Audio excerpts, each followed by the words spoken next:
All right, ladies and gentlemen, welcome back to our podcast. Please remember to hit that like and subscribe button and follow us on all social media platforms at Get It From My Mama. Okay, All right, welcome back. what's going on? All right, what What are are we we talking discussing about? today? That's crazy. My daughter does not come up with the topics for this podcast, just so everybody knows that. I just show up. Yeah, she just shows up.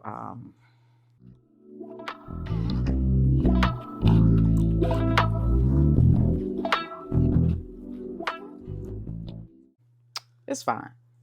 It's fine. So she never knows what we're gonna talk about until I She lay it show on. up with it. All right. So today we are going to talk about accountability. Oh Lord, y'all run from that. Accountability. That's what we're gonna talk about. I love it. All right. Let's get back into this definition thing because we need it. You ready, B? All right, let's go. All right. According to Merriam-Webster, accountability, part of speech, noun, the quality or state of being accountable. Got that? Mm-hmm. Trying to see if I have another definition. They probably understand. Dictionary.cambridge.org. Same thing, part of speech, noun. The fact of being responsible for what you do and able to give a satisfactory reason for it or the degree to which this happens. That's what I need a more in-depth. Accountability. Yes, I knew that. That's why I tried to get something else. Merriam-Webster be real flat. You got to look at the example. So accountability, we're going to talk about that, especially when it comes to the big P, parenting. Oh, player? You know what? Parenting. Now, we all saw the video that was circulating with the lady with her son being attacked at the school.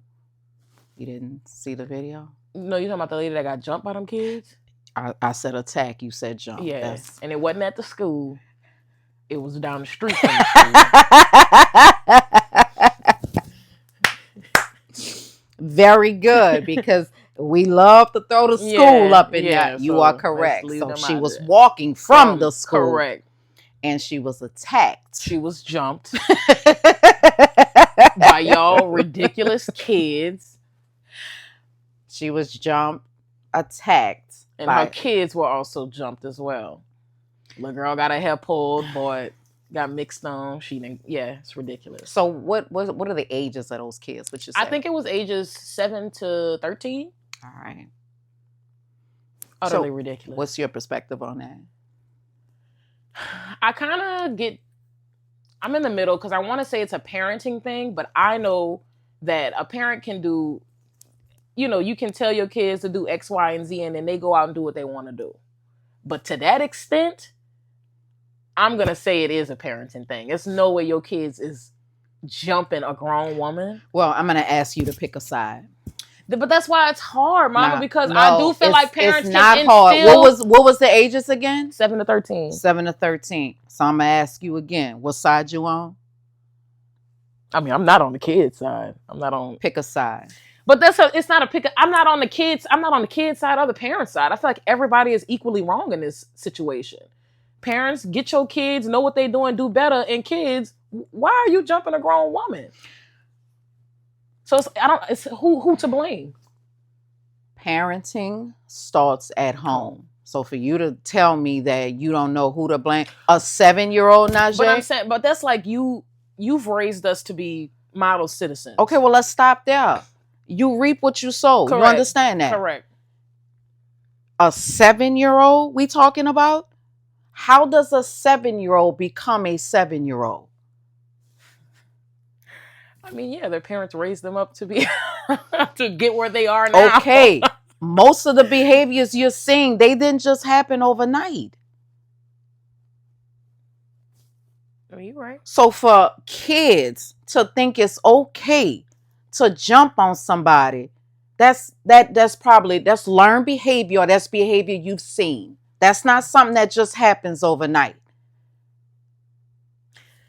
But You have to pick a side, and that's the number one problem where everybody won't blame somebody. Accountability, those are your kids. correct. You are accountable for your kids. Do kids mess up? Absolutely. Absolutely. And it's your job to steer them back on path as the parents. Correct. Are kids going to lie? Yes. Absolutely. Yes. Address the lie, get back on track. Do kids get angry? Yes. Absolutely. Yes. Normal emotions. Do kids jump on mamas as they walking down the street with their kids? No. That doesn't happen. That does not happen. There's something else involved with that, and that starts with parenting.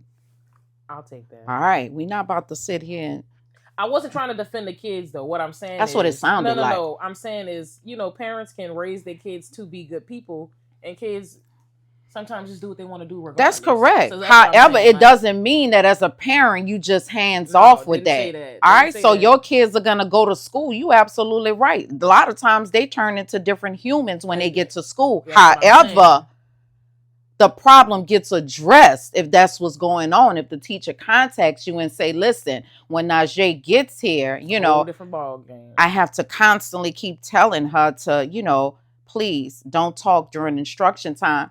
Once it get back to me, it's going to be addressed and we're going to go from there. Correct. That does happen. But once again, walking down the street, jumping on an adult and a kid is a totally different ball game when it comes to parenting. You have another element that's happening right here. The language. Did you hear it? I heard it. Okay. And that's the second thing. Kids don't wake up talking like that. That's learned behavior. I do agree with that. Something that they've heard and they just over and over, and that's it. Now it's a part of them. So practice makes perfect. Even if you practicing something incorrect, you're going to become great at that. Mm-hmm. And they're great at cursing and being disrespectful because they practice that. Correct. And no one has said anything about it. So you're right. It's the language. It's the phones. They the not phones even is probably the most major thing too. I think everything is shock value nowadays. So they recorded that for a reason. Like they wanted a reaction. Yeah. But once again, they're not even thinking that what you're recording. First of all, you just jumped this lady. That's a crime. You with that jump. What you're recording is awful, and it can be held against you. Correct. Same, but they're not thinking like that because social media makes it seem like like this is okay. We can do this. We gonna get engagement. They're not thinking about the other side. Clout. I'm gonna say that. So that's a social media thing. So that's it. So now we got kids with this mob mentality, and they think it's okay. I've never seen this. I've never seen a group of kids jump a adult with her kids. I've never ever seen that. Now I've seen kids jump other kids naturally, but when adults at play, please don't say naturally. Now everybody not going around jumping other kids. Y'all kids is but that does occur. But mob mentality is it's scary because at this part it's scary and it's like what's going on? What's going on in the neighborhood? What's going on with the parents? And I know we love to blame the school. My question is, what is it you want the school to do? But this is a legitimate question. Yeah. What do you want the school to do when it comes to parenting? You want the school to go to their house and knock on their door and make them do the homework? I mean, that's impossible. Yes, that's not going to happen. But we've already discussed in what this. Other ways can we hold parents accountable besides getting them in trouble? Yeah, that seems to be the only thing. That's the only way. They have to be held accountable. Yeah. All right. The schools are always being held accountable. And we just had a 6-year-old shoot his teacher. Yeah. And let's dig into that. 6 years old. So you think 6-year-olds just wake up and bring guns to school? No. That's definitely something he didn't saw. He's seen it. How you know where a gun is, what a gun is, how to shoot, all of that. All of that is sad. It's sad. And as an educator, you have to understand that at 6 years old, this kid is at school being violent. That don't just happen. He's 6. 1, 2, 3, 4, 5, 6. 6. Stressing. threatening other kids, being violent at 6 years on the earth. 6. But the mom was held accountable for that. As she should. And I believe the same thing needs to happen for these kids. But I feel like that's the only way you're going to feel it for real. Because you could think you're just sending your kid out here in the world, but it need to come back on you. Definitely. But it shouldn't take a tragedy, I agree, for results to happen. We have to jump on this stuff way before it gets like this, because that teacher could have been killed. I agree. And even I don't know if you watch it, the protocols beforehand was ridiculous. All of that was ridiculous, and they were held accountable for that. Yeah. Everybody has to be held accountable. And teachers know what time it is. We know the kids when they get to school and something ain't right with them. Everybody know. We with these kids all Nobody day. Nobody want to talk about that, though. Nobody wants to talk about that. No constructive criticism about y'all kids. But it's time. Yeah. It's time to discuss it, because these educators are with your kids more all than you day. Are. Thank you. But more than you are. Comment on anything. That's we definitely gonna comment because we are there. Right. We in the field. So let's be real. You have no clue what educators go through when it comes to kids. You have no clue, especially the ones who are violent, don't listen, parents ain't showing up. You know how many parents have blocked the school? Can't even call them because we blocked. How many of them telling stop calling them? Like you have no clue. School? Yes. Oh, God forbid something happens at school. Hey, we blocked.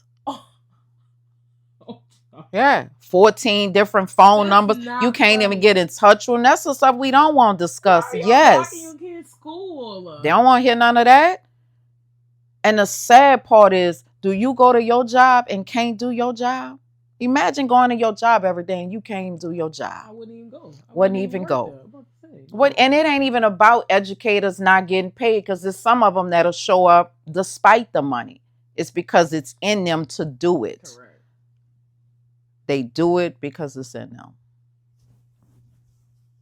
But who wants to show up every day and have to deal with that? And that's what you need to think about, because being an educator is not for the weak at heart. A lot of people, they're not even going to school to be teachers anymore. That's the stuff you need to be thinking about when you always talking about them people at the school. Imagine going to work every day and you can't do your job.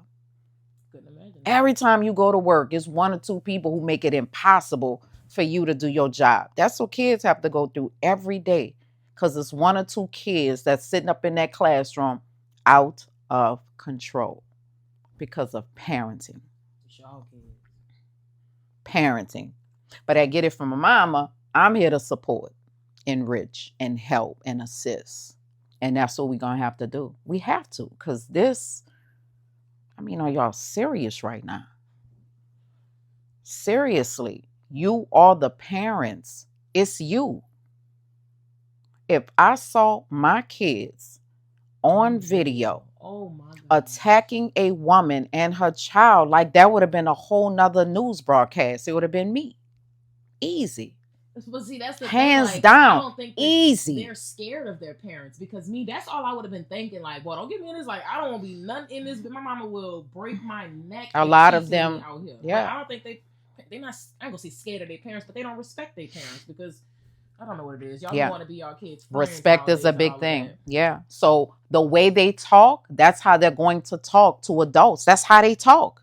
Yes. Yeah, that's how they talk. So if they're talking to a teacher, that's what you're going to get, that type of language. It's very disrespectful. Extremely. But once again, you want the schools to do all of the footwork. Yeah. And it's impossible. Impossible. And we just have to do better. Have to do better. So I got some tips. Tip number 1, parenting starts with you. All of this starts with you, whether it's 1 parent or 2 parents, because I know it's a lot of single parent households out there. It starts with you. If you're the only one there, you have to be a parent. What you signed up for? Listen. I'm saying, like, you got to keep saying that. These are your kids. Tip number 2, probably going to get some pushback on this. Stop teaching your kids to fight. If everything that occurs, your solution is to fight, you have to stop that. That's not real life.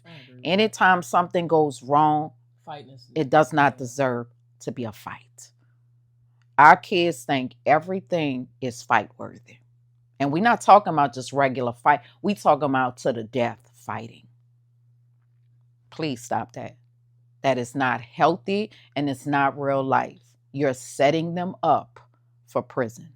You're setting them up to really be hurt if everything is a fight. Everything. Please stop that. I don't remember you ever telling us to fight growing up. Like, I didn't even allow you to fight each Right. other. You couldn't touch your brothers. Oh, it still happened, but I'm saying. I'm just saying. Yeah. But the fight for everything mentality is hurting us. Everything is a fight. Yeah. And I know in certain communities, I get it. You know, it's been, you know, where your mama tell you, well, you better go fight. You better not come back here like, Yeah, man, stop that. That's crazy work. I didn't grow up like that, so I get it. In certain communities, a lot of times fighting is what has to happen, but it's not real life. Everybody doesn't want to fight. Every argument is not fight worthy. Correct. Every situation or incident does not mean you need to fight. All right, my next tip. It takes a village. I think we throw that around and we don't really stick to it. When you hear it takes a village, what does that mean to you? It takes community. It takes everybody. Literally, when I hear it takes a village, I think about the neighbor down the street. I think about when we grew up and sometimes you had to go to work and we had to go down by Miss Nicole's house to catch a bus. Like, it takes a village, literally. Everybody. That's right. Very good. It takes a village. And you can't tell me that the neighborhood where this is going on didn't know this was happening. Right. If you see kids doing something wrong, you need to step up and say something. It takes a village. Correct. People need help, and that's okay. If you know the neighbor next door car broke and she got to get her kids to school, help village. Her out. Village, yeah. Take them to school. It takes a village. Correct. The saddest thing to see as an educator is to see kids who are being neglected. It's visible. So if we know it, the neighbors know it. The cousins know it. The aunties. Y'all know what time it is. You know if those kids are not getting what they need. You got to step up. And I'm not saying in a negative way. If you know Miss Tanya's having trouble financially with her kids, step up. Say, listen, I know, you planning this party that's coming up, but, the weather about to get a little colder. I think it's important to make sure your kids have all of the outer garments that they need at this time. It's hurtful, painful to see kids getting off a bus and it's 30 degrees outside and they have nothing. And we like, where you go there? Where you jacket at? And they just looking at us. We the dummies because it's like, I can't say nothing because where your parents at? They should make sure you have what you need when you walk out that door. And we get mad at the kids because they freezing. They can control that. They walked out the house. I'm sure they probably like, oh, it's cold. But I don't know if they got a jacket to put on. I don't know. But the community know. You know. If kids are not eating, I know you know. Help them out. If she just got laid off, help her out. Make sure them kids is eating. Yeah, cook us something for the week. That's it. That is what community is about. That is what it means when it takes a village. We can't just be talking about it. You actually have to help. The school can't do it all. I know what kids look like when they haven't eaten last night. And now they done got to school late because their mama didn't wake them up in time. Breakfast over. They crying. They're crying because they're hungry. So now they crying. Cafeteria closed. We can make exceptions, but we keep making the exception because she keep getting up late to bring. It's not the kid's fault. It's not.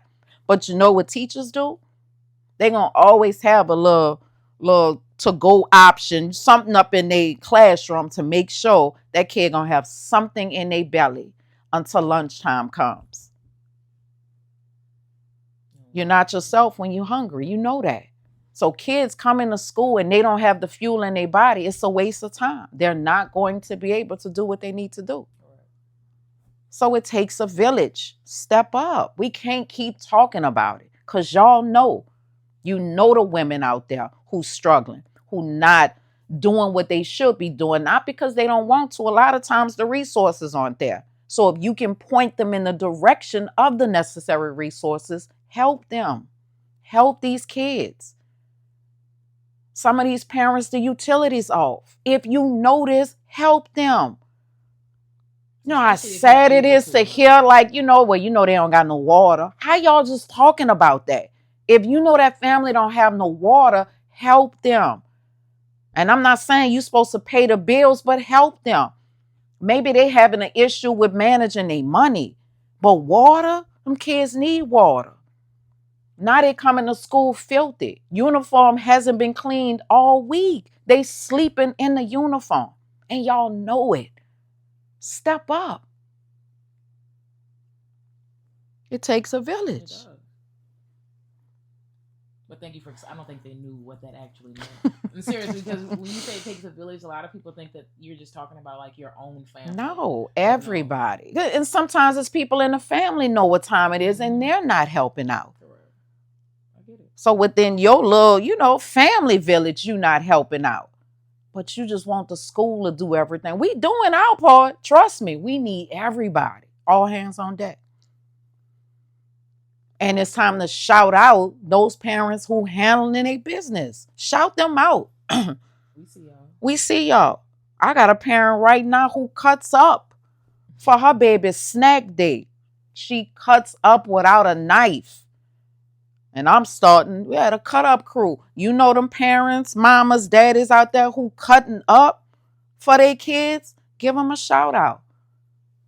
Look, attach them to the video. Shout them out. Let us know. I'm calling the cut up crew.